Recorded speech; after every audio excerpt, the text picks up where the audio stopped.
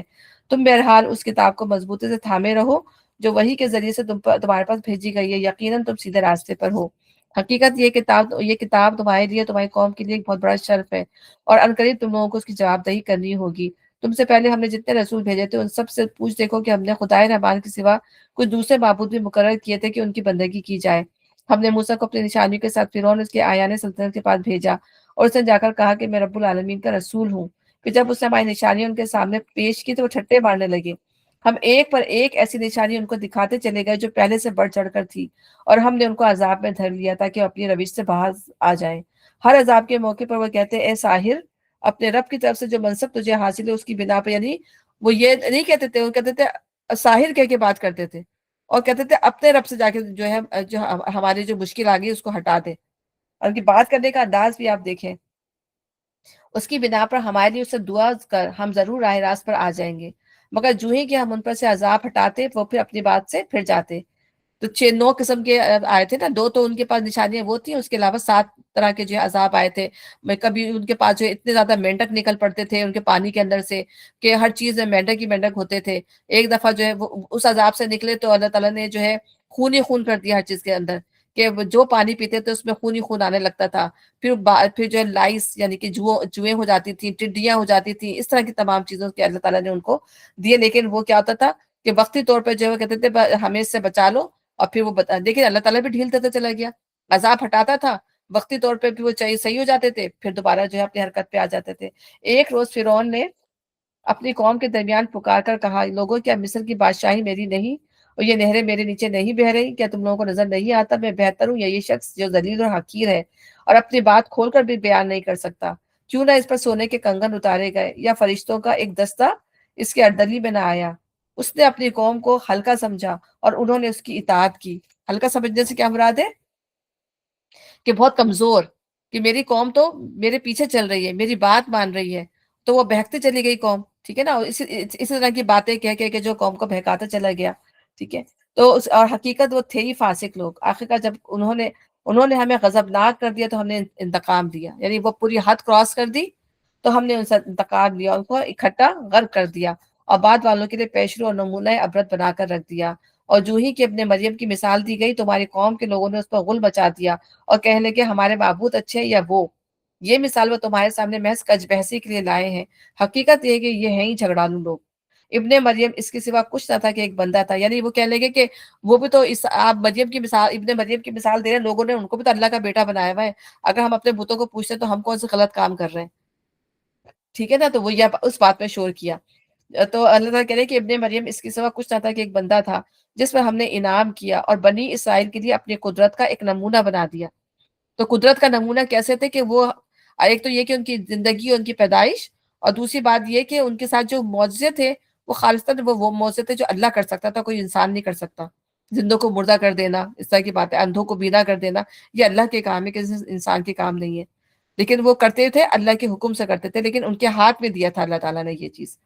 تو ایک قدرت کا نمونہ، یعنی ان کی زندگی بھی اور ان کی موت اور ان کی پوری زندگی جو تھی وہ نمونہ تھی۔ ہم چاہے تو تم سے فرشتے پیدا کر دیں جو زمین میں تمہارے لیے جانشین ہو، یعنی اللہ تعالیٰ کے لیے یہ بھی کوئی مشکل نہیں ہے کہ انسانوں سے فرشتے پیدا کر دے، یہ بھی اللہ تعالیٰ کی مشکل نہیں ہے، اور وہ دراصل قیامت کی ایک نشانی ہے۔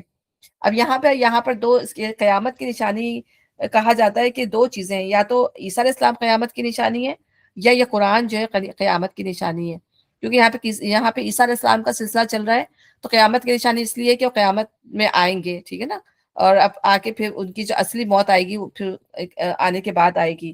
اور دوسری بات یہ ہے کہ اگر کہتے ہیں کہ قرآن آخرت کی نشانی ہے، کیونکہ آگے یہ آ رہا ہے کہ پس تم اس پہ شک نہ کرو، ٹھیک ہے نا، کوئی قرآن میں شک نہ کرو اور میری بات مان لو، یہی سیدھا راستہ ہے۔ تو اسکالرز جو ہیں وہ دونوں اس کے معنی لیتے ہیں، ٹھیک ہے۔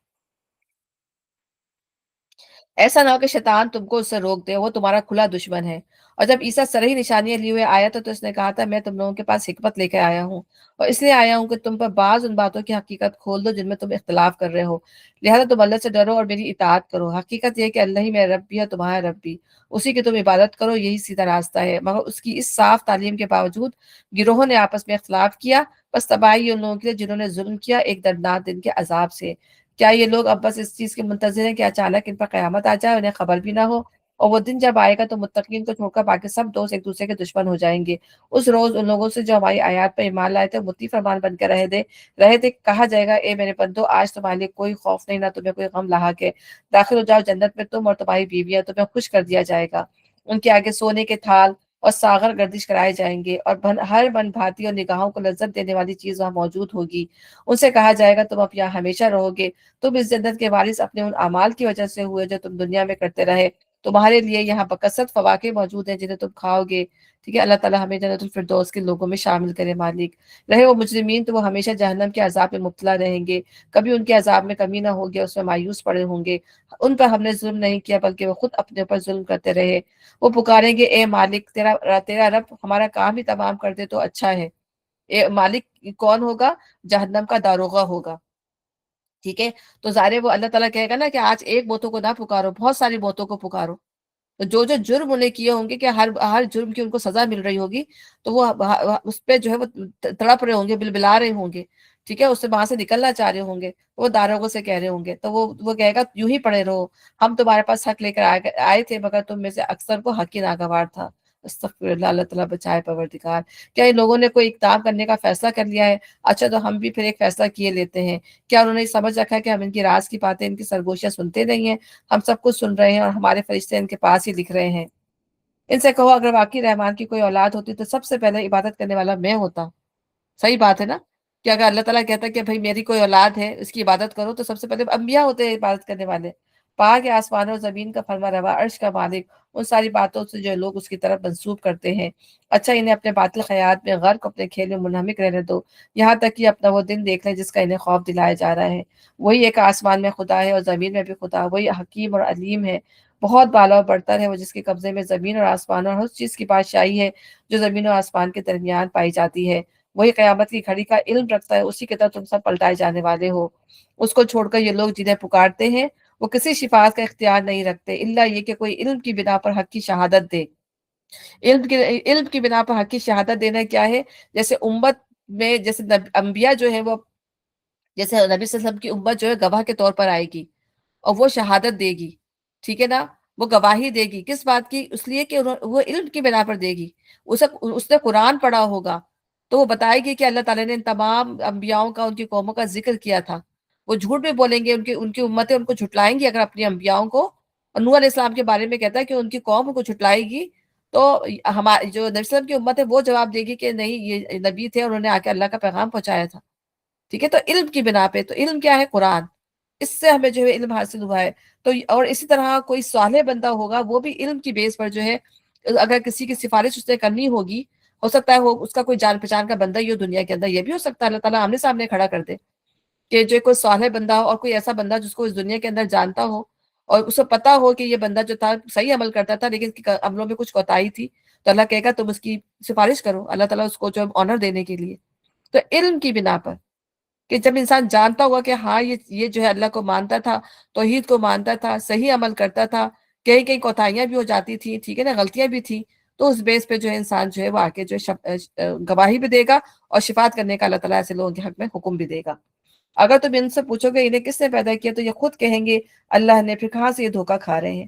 قسم ہے رسول کی اس قول کی کہ اے رب، یہ وہ لوگ ہیں جو مان کر نہیں دیتے۔ اللہ تعالیٰ اس کو نبی کی قسم کھا رہا ہے اس قول کے اوپر کہ یہ وہ لوگ ہیں جو مان کر نہیں دیں گے۔ ان کو اتنا بتا دیا ظاہر، اب اللہ تعالیٰ خود کہہ رہے ہیں نا کہ یہ ان کے دلوں پہ مہر کر دی گئی ہے، اب یہ مانیں گے نہیں۔ اچھا اے نبی، ان سے درگزر کرو اور کہہ دو سلام ہے تمہیں، ان قریب انہیں جو ہے وہ معلوم ہو جائے گا۔ اب یہ ویٹ کریں، ہم بھی منتظر ہیں اور یہ بھی منتظر ہیں، اب دیکھیں کہ انجام کس کا بخیر ہوتا ہے۔ ٹھیک ہے، تو سورہ زخرف یہاں ختم ہوئی۔ انشاءاللہ تعالیٰ اب ہم جو ہے سیٹرڈے سنڈے کو کریں گے انشاءاللہ تعالیٰ، کیونکہ اب رمضانوں میں ٹائم ہمارے پاس ہوگا نہیں، دن بہت چھوٹا ہے، تو سیٹرڈے سنڈے کو انشاءاللہ ہم اس کو کنٹینیو کریں گے۔ میں تو چاہتی تھی کہ پورے دن ہی ہم اس کو کنٹینیو کریں، بہت اچھا لگتا ہے اس کو پڑھنا، خاص طور پہ رمضانوں میں تو سب سے زیادہ مزہ ہے اس کو پڑھنے میں، لیکن یہ کہ ٹائم ہمارے پاس ایسا ہوگا نہیں، جاب بھی کرتے ہیں، میں بھی کرتی ہوں، اور بھی سب ماشاء اللہ سے جاب کرتے ہیں، تو پاسبل نہیں ہو پائے گا۔ ٹھیک ہے، تو اللہ تعالیٰ جو ہے ہمیں قرآن پڑھنے والا بنائے، ہمارے دل کو جو ہے ایمان سے اللہ تعالیٰ بھر دے، اور ہمارے عملوں کو جو ہے سب سے زیادہ اللہم انی اسألک علما نافعا وعملا متقبلا ورزقا حلالا طیبا، تو اللہ تعالیٰ ہمیں جو ہے علم بھی دے اور عمل بھی دے، اور ہمیں رزق حلال عطا فرمائے پروردگار۔ ربنا لا تزغ قلوبنا بعد إذ هديتنا وهب لنا من لدنك رحمة إنك أنت الوهاب۔